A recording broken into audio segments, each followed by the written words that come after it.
raadiyoonii Dirree Shaggar. raadiyoonii Dirree Shaggar. raadiyoonii Dirree Shaggar.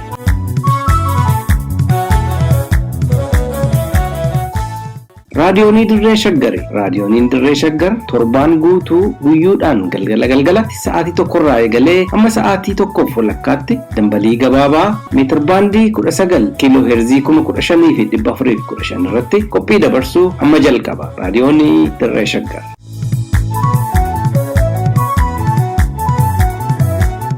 Bakka jirtanitti nagaan keenya sinaa ga'u kabajamtoota dhaggeeffattootaa fi hordoftoota raadiyoonii Dirree Shaggar akkam jirtu. Sagantaa keenya guyyaa har'aa qabannee dhiyaanneerra. Jalqaba irratti oduu sin nageessifna. Itti aansuun muuziqaa ittiin bohaartan erga sin affeerree booda sagantaa lafaa fi lafee isiniif qophaa'ee caqastu. Oduu kan sinitti himu guyyaa har'aa anseenaa beekumaati. Amma gara oduuttan isin ceesisa. Hooggantoota ABO dabalatee namoonni 61 mooraa leenjii waraanaa Awaash Malkaasaa keessaa baafaman ammas bakki isaan gahan wallaalamuun dubbatame. Oromoon garaagarummaa tokko malee qabsaa'ota isaa rakkoo keessa jiran gargaaruu qaba jedhame. Dargaggoonni Amaaraa meeshaa argame hundaan gara adda waraanaatti akka duulaniif labsame. Addi bilisa baasaa uummata Sidaamaa kaayyoon waraana Amaaraa impaayera Itoophiyaa jige deebisuufi jedhe. Kunneen hangafoota oduuti. Amma oduuwwan tokko tokkoon.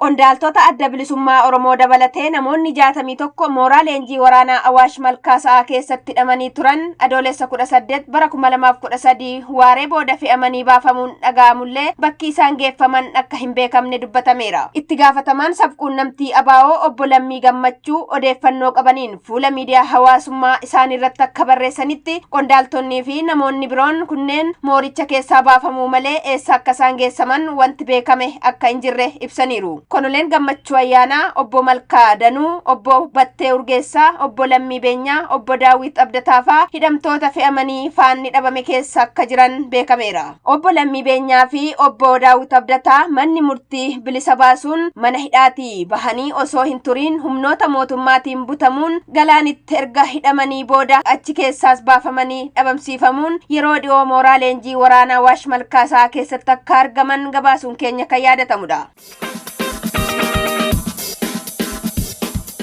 Oromoon garaagarummaa tokko malee qabsaa'ota isaa rakkoo keessa jiran gargaaruu qaba jedhame. Namoonni gurmaa'anii artisti Nuwoo Goobanaaf gargaarsa akka godhamuuf karaa toora miidiyaa hawaasaa fi kallattii garaagaraan qindeessaa turan keessaa kaleessa magaalaa Finfinneerraa ka'uun magaalaa Adaamaatti artisti Nuwoo Goobanaa erga gaafatanii booda Oromoon garaagarummaa tokko malee qabsaa'ota isaa rakkoo keessa jiran mara gargaaruu akka qabu himaniiru. Qindeessitoota gargaarsichaa keessaa gaazixeessituun Masarat Dhaabaa akka jettetti artisti Nuwoo Goobanaa hanga afaaniin dubbachuu dadhabuttiyyuu tokkummaa Oromoo nama faarsaa jiru waan ta'eef Oromoon tokkummaadhaan Nuwoo gargaaree rakkoo inni keessa jiru kana keessaa baasuu qabaa jetteetti. Inni amantiidhaanis gargar hin baanu jedhee jira. Har'as dhukkubsatee hanga dubbachuu dadhabuutti gahe waa'ee tokkummaa faarsaa jechaadha. Waa'ee obbolummaa faarsaa kana keessatti gaanni gamoo sana caalaa dhaamsa kana irratti xiyyeeffateeti kan inni dabarse. Kanaaf anaaf yookiin Masaratiif jedhanii yookiin Jimaaf yookiin siif jedhanii toon taane kaayyumaaf jedhanii tokkummaa Oromoof obbolummaa Oromoof jedhanii waan kana galmaan gahuu qabu gahee hunda keenya. Uummanni Oromoo nama qindeessu barbaada malee wal gargaaruu irratti arjaa akka ta'e kan eerte Masarat Dhaabaa artisti Nuwoo Goobanaa qofa osoo hin taane qabsaa'ota umurii isaanii guutuu Oromoof jiraatan hundaa gargaaruuf qindoominaan hojjechaa jiraachuus dubbattee jirti. Uummanni Oromoo arjaadha. Nama isa qindeessu barbaada. Nama mataa isaa walitti qabu barbaada malee yaada garaagaraa bittinnaa haan qabu kaayyoonni gama hundaanuu jiru kaayyoodhuma tokko Oromoon bilisummaatiin nageenyaan akka jiraatudha. Kanaaf nama qindeessu argate Oromoon kennu. Oromoon imala gara galma bilisummaa taasisaa jiru xumura itti gochuun yoo barbaachise tokkummaa qofatu mala furmaataatii jetti. Tokkummaa fi obbolummaan kaayyoo kee akka galmaan geessu ta'a. Yoo yaada faffacaa qabaattee bifa adda cicciteen bifa gandummaan bifa naannummaan itti adeemte ta'e hin ta'u. Amantii keessattuu addan qoodiin kaayyoo qabdu irratti yoo waliin mari'attee ati na amansiistee ansi amansiisee waliin itti fufne gaafsanii furmaata argan. Oromoo akka Oromootti jechaadha. Uummanni Oromoo artisti Nuwoo Goobanaa yoo gargaaru qabsoo Oromoo gargaaree jechuudha kan jedhu qindeessaan gargaarsichaa kan biraa ogeessi dinagdee obbo Jimaa Mokonnon immoo uummanni Oromoo wal gargaaruu irratti hirmaannaan qabu baay'ee nama gammachiisaa akka ta'e dubbate. Uummanni Oromoo Nuwoo miti kan gargaaru ofuma gargaaraa jechaadha. Nuwoon tokkummaa isaa sirbe mee tokkummaa kana gochaan haa agarsiisu. Tokkummaadhaan kaanaan wanni hundi ni danda'ama. Wanni jalqabaa biyyi akka dhaabbatu yoo barbaadame biyyi kamiyyuu gootaan ijaarama. Goota ofii immoo kunuunsuun goota biraa akka horatuu fi goota akka bulfatu. Artisti Nuwoo Goobanaaf gamoo miliyoona 100 bituuf karoorsinee jirra kan jedhu obbo Jimaan. Kanaafis Oromoon tokko qarshii 100 gumaachuun isaan waliin akka dhaabbatuuf affeereera. Miidiyaaleen Oromoo hundi dhimma kana uummata biraan ga'uu irratti akka gumaachaniifis waamicha godheera. Sirna waan itti walitti qaban dhabamuurraa kan ka'e malee hirmaannaan uummataa nama gammachiisa. Agaarraa iccitiidhaan gochaa turre jechuun danda'ama. Rogeessitoota guguddaa biraan miidiyaa idilee biraan hin geenye. Karuma keessaatiin garuu gara nama 5,000ti. Anaga kaleessa galgalaa kan hirmaate. Namni 5,000 sanuu birrii 100 gahee nama tokkooti yoo jennu gahee nama 10 gahee nama 20 gahee nama 30 gahee nama 100 fi sanii olii kennaa ture jechaadha. Walitti qabanii rogeessaan marti miidiyaaleen keenya marti an akka keelloos an akka OMNs an akka F5s OBNs waan kana ajandaa godhanii dhimma Oromoo maraati waan ta'eef. Of course dhimma dhala namaatillee dhalli namaa marti kan godhuu qabu. Dargaggoonni Amaaraa meeshaa argame hundaan gara adda waraanaatti akka duulaniif labsame. Naannoo Amaaraatti dargaggoonni meeshaa waraanaa kan mootummaatis ta'e kan dhuunfaa hidhatan kamuu adoolessa 19 bara 2013 irraa eegalanii gara adda waraanaatti bobba'uuf of qopheessuu akka qaban pirezidaantiin naannichaa obbo Aganyaaw Tashaagar ajaja waraanaa labseera. Pirezidaantichi ibsa kaleessa adoolessa 18 bara 2013 kenneen duulli waraanaa naannoon Amaaraa taasisaa jiru duula jiraachuu fi jiraachuu dhabuu akka ta'e ibsuun dargaggoonni naannoo Amaaraa hidhannoo qabanii fi hin qabne akkasumas kanneen dirqama itti kenname fudhachuuf danda'an gara adda waraanaa itti affeeramanitti akka qajeelaniif waamicha godheera. Naannolee keessatti kan argaman hidhannoo mootummaa humni hidhate kamiyyuu humni naannoo keenya keessatti argamu milishaas ta'ee milishaa kan hin taane martuu meeshaa waraanaa dhuunfaa hidhatee naannoo keenya keessatti kan argamu martuu naannoo keenya keessatti gandoota hundattuu haalli qaama isaa dirqama waraanaatiif gahaa kan ta'e dargaggeechi hunduu guyyaa boruu irraa jalqabee giddugala aanaalee hundatti akka galu yaamichi duulaa kun darbeefii jira. Pirezidaantiin naannoo Amaaraa kun daangaa aangoo naannoleef kenname irra darbuun uummanni Amaaraa guutummaatti lolaaf akka hiriiruuf waraana labsuun heera biyyattii cabsuu akka ta'ee fi akka heera biyyattiittis duula waraanaa kan labsus kan ajajus mootummaa federaalaa ta'uun akka irra ture himuun gochichi seera alaa akka ta'e ogeessi seeraa tokko qeeqaniiru. Gama biraatiin waraanni Tigraay bakkeewwan milishoota Amaaraatiin jalaa qabatamanii turan deeffachaa jiraachuu fi humnoota tumsa waraanaatiif garasitti ergamanis naannoo Tigraay akka hin seenne ittifamuu isaaniitiin lolichi naannoo Affaar keessatti geggeeffamaa jiraachuun dhagahameera. Kanumaanis uummanni nagaa Affaar 10,000 lakkaa'amu lubbuu isaa baraaruuf qe'eerraa buqqaa akka jirus gabaafameera. Addi bilisa baasaa uummata Sidaamaa kaayyoon waraana Amaaraa impaayera Itoophiyaa jige deebisuuf jedhe. Waraanni mootummaan naannoo Amaaraa halkanii fi guyyaa geggeessaa jiru kaayyoon isaa impaayera Itoophiyaa dur jige deebisuuf waan ta'eef sabaaf sablammoonni biyyattii wal ta'uun waraana kana balaaleffachuu akka qaban addi bilisa baasaa uummata Sidaamaa hubachiise. Addi bilisa baasaa uummata Sidaamaa ibsa kaleessa adoolessa 18 bara 2013 baaseen waraana gareen Amaaraa bara darberraa eegalee naannolee kanneen akka Tigraay, Oromiyaa, Beenishaangul Gumuz akkasumas saboota akka Qimaantii fi Agawoo irratti banuudhaan lammiilee biyyattii gidirsuu fi salphisuu jabeessee kan balaaleffate ta'uu eereera. Waraana olaantummaa Amaaraa leellisee sabaaf sablammii biyyattii cunqursuu akkasumas afaanii fi aadaa lammiilee tuffachuudhaan sirna qeentee deebisee dagaagsuuf taasifamu uummanni Sidaamaa fi addi bilisa baasaa uummata Sidaamaa akka hin fudhanne ibseera. Addi bilisa baasaa uummata Sidaamaa loltoota Sidaamaa abjuu weerartoota Amaaraa tumsuuf gara waraanichaatti ergamuu balaaleffatee hatattamaan gara naannoo isaanii akka deebisaniif gaafateera. Dargaggoonni humnoota sirna federaalaa leellisanitti makamuun humnoota impaayera Itoophiyaa deebisuuf deeman ofirraa akka qolatan waamicha godheera. Addi bilisa baasaa uummata Sidaamaa ibsa adoolessa 7 bara 2013 baasee tureen poolisii addaa naannoo Sidaamaa dirqamaan gocha daangaa babal'ifannaa Amaaraatiif bobbaafame mormuusaa gabaasuun keenya kan yaadatamudha. sagantaan yaadannoo artist Hacaaluu Hundeessaatiif duulli Tiwiiterii geggeeffame. Sagantaan yaadannoo qabsaa'aa mirga dhala namaa artist Hacaaluu Hundeessaa Ameerikaa kutaa Minisootaa Minneapoolisitti adoolessa 22 bara 2013 akka taasifamu hubatame. Duula Tiwiiteraa adeemsifamerraa hubachuun akka danda'ametti wareegama waggaa tokkoffaa Hacaaluu Hundeessaa sababeeffachuun dargaggoonnii fi hawaasni Oromoo kutaalee addunyaa garaagaraa Minisootaatti walitti qabamuun guyyoota lamaaf sagantaa yaadannoo qabsaa'aa kanaa akka taasisan ta'a. Sagantaa kanarrattis kaayyoowwan Hacaaluun itti wareegameef kanneen yaadachiisan qophiiwwan garaagaraa suur-sagalee fi dookumentarii akkasumas konsertiin galatoomaa jedhu jiraachuu duula Tiwiiterii taasifamaa turerraa hubatameera. Egaan dhaggeeffattoota keenya oduun har'aaf qopheeffanne kanuma. Sagantaa raadiyoonii Dirree Shaggar hafan waliin tura.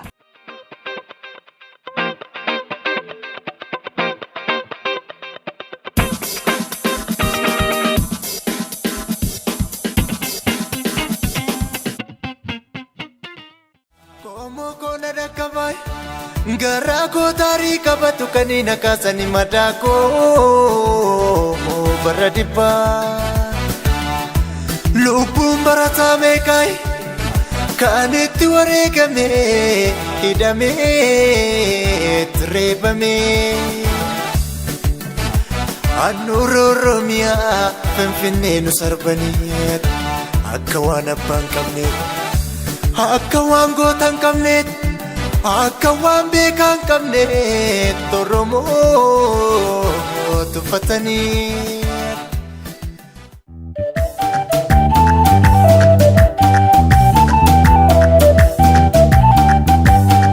Lafaa fi lafee.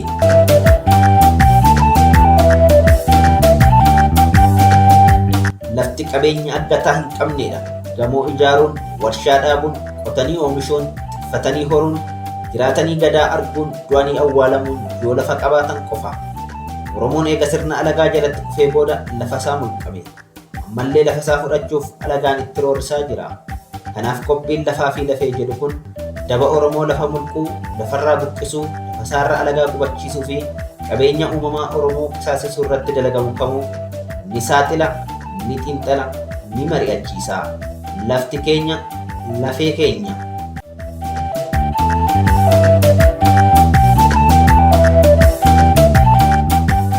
Akkam jirtu dhaggeeffattootaa fi hordoftoota raadiyoonii Dirree Shaggar. Qophii lafaaf lafee har'aatiin bulchitoonni sadarkaa godina addaa Oromiyaa naannawa Finfinnee gubbaa kaasee hanga gadiitti jiran daangaa lafa bulchiinsa isaanii jala jiru qabatamaatti ni beeku, ni eegu, aangoodhumayyuu itti qabu gaaffilee jedhan kaasnee ilaaluu yaallaa nu waliin tura. Qopheechaan qophii tanaa Tufaa Dooyyuuti. Kan isin biraan ga'u immoo an Gurmeechaa Gammachuuti. Kun warrammoo sulultaan bu'uuraayyuu fi galaaniin nurraa fudhatanii.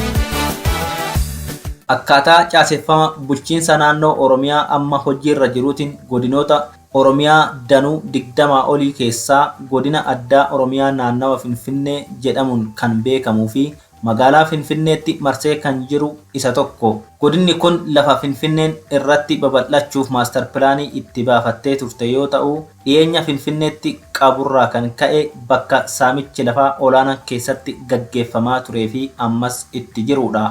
Godinni kun tajaajiloota bu'uuraa akka bishaan dhugaatii, oomisha qonnaa, meeshaalee ijaarsaa fi kan kana fakkaatan Shaggar yookiin Finfinneef dhiyeessuudhaanis tarree duraarratti argama. Silaas maaltu jibbaa biyya dammaa faannanii har'as nu gurgurachuuf lagaa godhanii. Silaas maaltu jibbaa biyya dammaa faannanii nu gurgurachuuf lagaa. Magaalaan Shaggar yookiin Finfinnee jaarraa 19ffaa gara dhumaa akka qubsuma waraanaa fi teessoo mootota Habashaatti erga magaalaa taatee hundooftee kaasee Oromoo buqqisaa fi dhiibaa as geesse. Asirratti Finfinneenuu tan Oromoo yookiin Oromiyaati. Daangaa Oromoo dhiibdee akkamitti jedhama gaaffiin jedhu ka'uu mala. Garuu waa'ee Finfinnee fi aanota yookiin magaalota naannessaa Finfinnee jiranii yoo dubbannu waa'ee daangaa keessoo Oromiyaa dubbachaa jirra malee waa'ee daangaa Oromiyaa fi Finfinnee dubbachuu keenyaa miti. Finfinnee fi Oromiyaa jidduu daangaan hin jiru. Finfinneen qaama Oromiyaati. Kun seenaanis teessuma lafaatinis seeraanis mirkana. Heerri Oromiyaatis daangaa Oromiyaa yoo ibsu Oromiyaan bahaan naannoo Sumaaleetiin, lixaan Suudaan, Gambeellaa fi Beenishaangul Gumuziin, kaaban naannoo Amaaratiin, kibbaan naannoo Kibbaa fi Keeniyaan akka daangeffamtu tumee jira. Lafti yookiin bulchiinsi daangaawwan kunneen jidduu jiru Oromiyaadha. Finfinneenis Oromiyaadha. Daangaa keessoo Oromiyaa eega ta'e maaliif rakkoo ta'e maaliif furmaanni fagaate jechuunis ni mala. Kun sababa lamaafi. Finfinneen seenanis seeranis qaama Oromiyaa haa taatu malee bulchiinsa Oromiyaa jala hin jirtu. Babal'achuun ishii Oromoodhaaf miidhaa guddaa qaba. Eenyummaa, afaan, aadaa walumaa galatti biyya itti dhabaa as gahe har'as kanumatu jira. Sababni lammaffaan qaamni aangoo mootummaa Oromiyaas ta'ee aangoo federaalaa harkaa qabu Finfinnee abbaa biyyaa Oromoof deebisuu hin barbaadu. Kanaaf dhimmi daangaa keessoo Oromiyaa furamuu dhabe.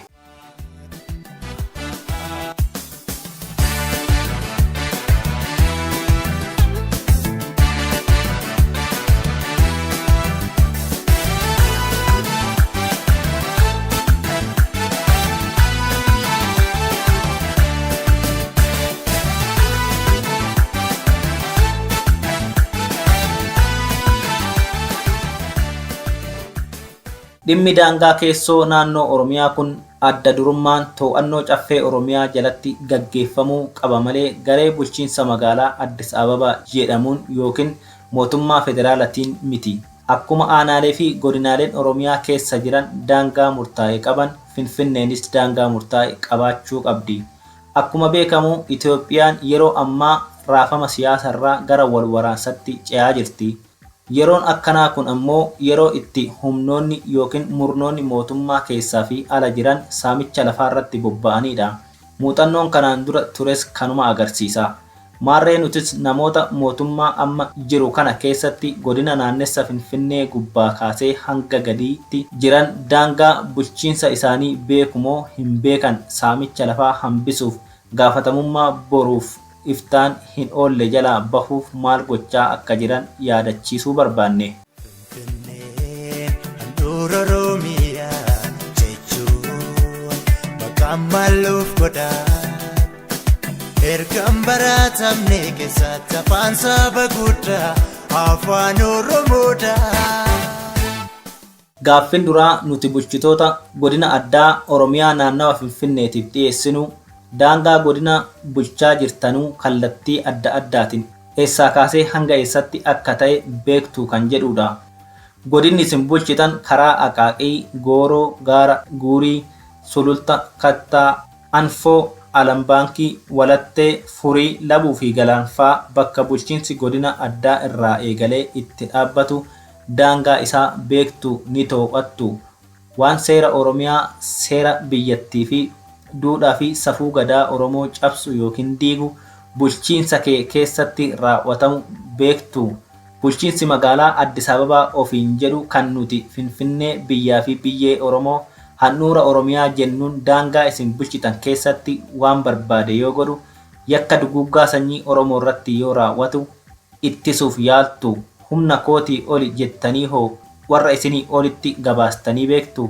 Haala siyaasaa addaa biyyattiin keessa jirtutti dahachuudhaan saamicha lafaa hamaa gaggeeffamaa jiru dhaabsisuuf yookiin saaxiluuf yaaltanii beektu. Dantaa ummaticha isin jala jiru yoo hin tiksin gaafatamummaa akka isin irratti hordofsiisu ni beektu. Mee maal jettu?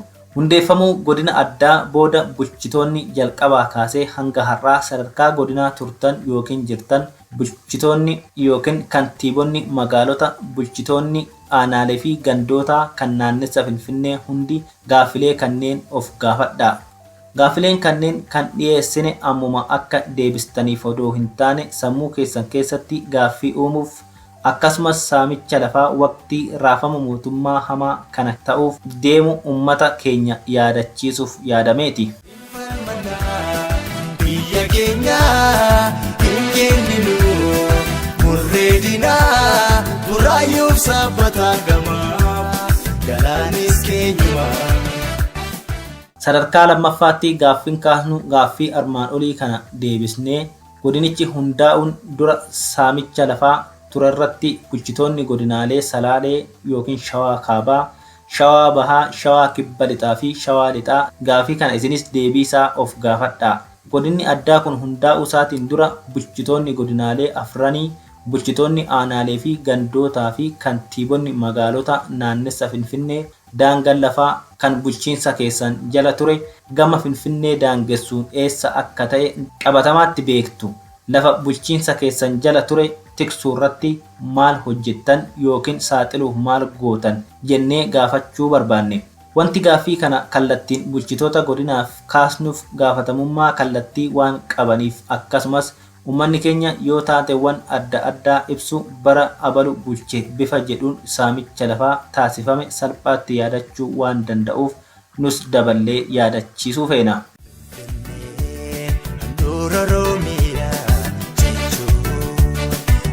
Maluuf godha ergaan baratamne keessatti afaan saba guddaa afaan Oromoodha. Gaaffiin sadaffaan bulchitoota godina addaa Finfinnee fi magaalota godinicha keessa jiraniitiif kaasnu inni biraa magaalaan kamiyyuu akka daangaa qabaachuun malu ni hubattu isa jedhudha. Magaalaan biyya lafaa jiru kamiyyuu lafa murtaa'e irratti daangeffamee bula. Magaalaa Finfinnees ta'ee magaalonni biroo Oromiyaa keessa jiran garuu dalga dhiifamaa qotee bulaa lafarraa buqqisaa deemu malee jalaa olee ijaaramaa hin jirani. Magaalaa dhisanii qubsumaaf mijeessuun qotee bultoota buqqisuun qofa miidhaa fida otoo hin taane dhiyeessii bu'uuraa kan akka geejjibaa, bishaan, humna ibsaa, daandii mijaawaa, dhaabbilee fayyaa fi barnootaa waliin ga'uufillee danqaa uuma. Kan Oromiyaa keessatti keessumaa naannawa Finfinneetti ta'aa jiru garuu tasuma kan bulchitoota yaaddessuun fakkaatu. Buqqaatiin Oromoo takkumaa dantaa isaaniif ta'ee hin beeku. Haga yoomitti uummata kana buqqisiistu. Gocha har'a dalagdaniif itti gaafatama jalaa baana jettanii yaaddu. Maqaa biraa karraa dalagannes haadha qabnaa hidda keenya ganama sanaa.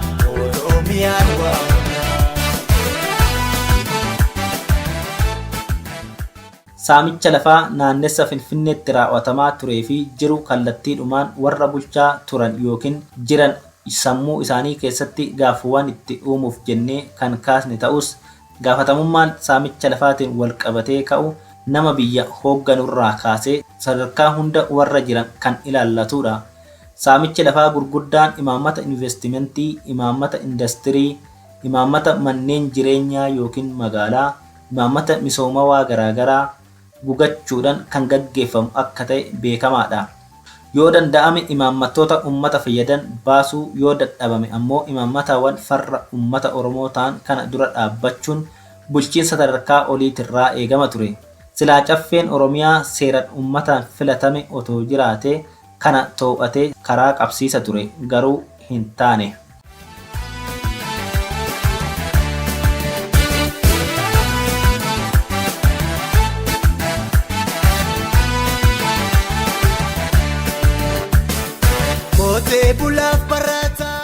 Walumaa galatti saamicha lafaa naannessa Shaggar yookiin Finfinneetti taasifameen ammas taasifamaa jiruu fi jireenyi ilmaan Oromoo manca'eera. Gandoonni hedduun barbadaa'aniiru. Gosoonni Oromoo gariin badiinsaaf kaadhimamanii jiru.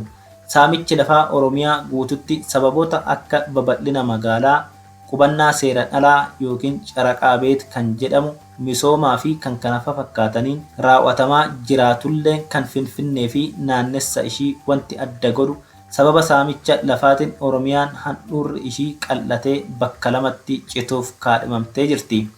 Oromiyaatu lamatti citaa fi cunqursitootaa fi saamtota lafaatu citaa kan murteessu jabina Oromooti. Qabsoo hadhaa si'achi Oromoon taasisutu murteessa jechaa qophii keenya lafaaf lafee har'aa goolabna. Ulfaadhaa horaa bulaa. Biyya keenya hin kenninu murree dinaa buraayyuuf sabbataa gamaa galaanis keenyuma. Finfinnee handhuura Oromiyaa jechuun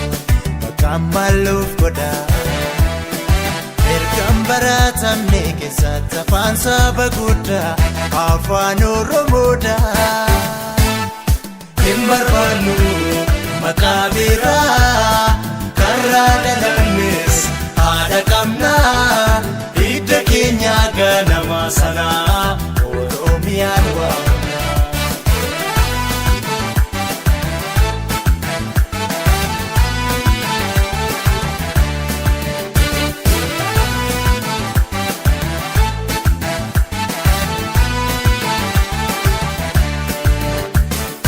Qotee bulaaf barataa ilmaan Oromooti kan biyya laaf keessa jirtan kaajufti. Biyya dabarsi lammiisi bannama qabeenya saamamne biyya maasaabamne. Biyyaan jooteef buna sooretti albuuda sirraa nyaatee dhugee ammaasitti yaada. Beekaas gamna goota hin dhabne waa maraa. Sababumti diinaan kullum maal kanarra. Eenyu teenyuun qabee tuffatamuun keenya hin kenneenu murree.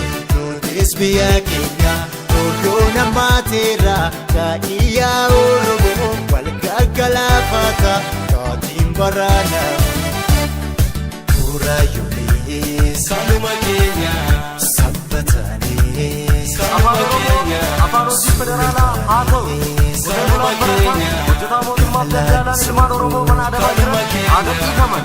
Naannoo Oromiyaa Finfinnee keessa siidaan mirkaneeffamee siidaan Taaddasaa Birruu haa dhaabbatu.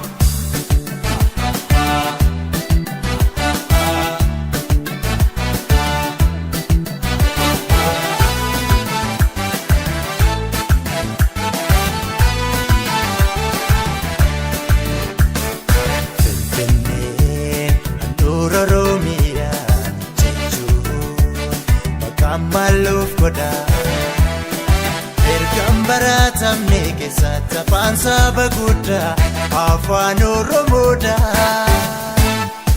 Afaan addaa afaan hawaa kan saba guush kan hawilaa. Hidda keenya ganama sanaa afaan keenyaan barna.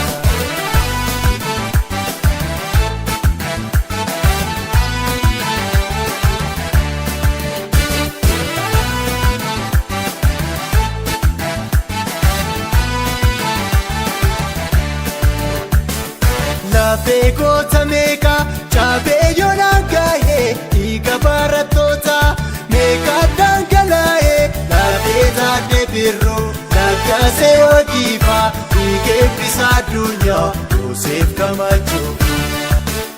Hin kenninu murree waan numaan falmannaa seenaan nu gaafata lubbuu jaraa sanaa sheffiiree daamusee jaakamaa badaanii. Sarpaasaafaa oolaa deemaa dambe. Mallammeen salphate hoomaan qabnee gaanii nu geessisu. Ofee garaan saanii nuti sanyiin goota horteen waaqoo guutuu osoo nuti jirru ormee gaanuun galchu. Ayyaa kan duusee kanuma keenya harargee sanuma keenya. Kaluma keenya shakkisoonee kaluma keenya mana barumsaa Oromiyaa keessatti kaluma keenya mana barumsaa Finfinnee keessatti akka maraatti afaan Oromoos haa baratamu kaluma keenya handhuura Oromiyaa.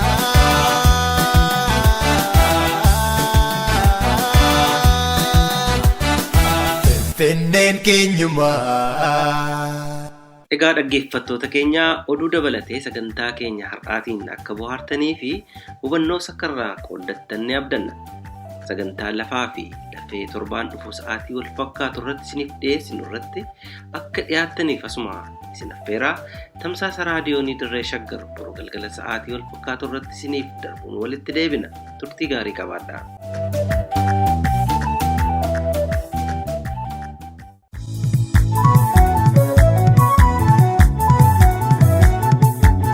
raadiyoonii Dirree Shaggar. raadiyoonii Dirree Shaggar. raadiyoonii Dirree Shaggar.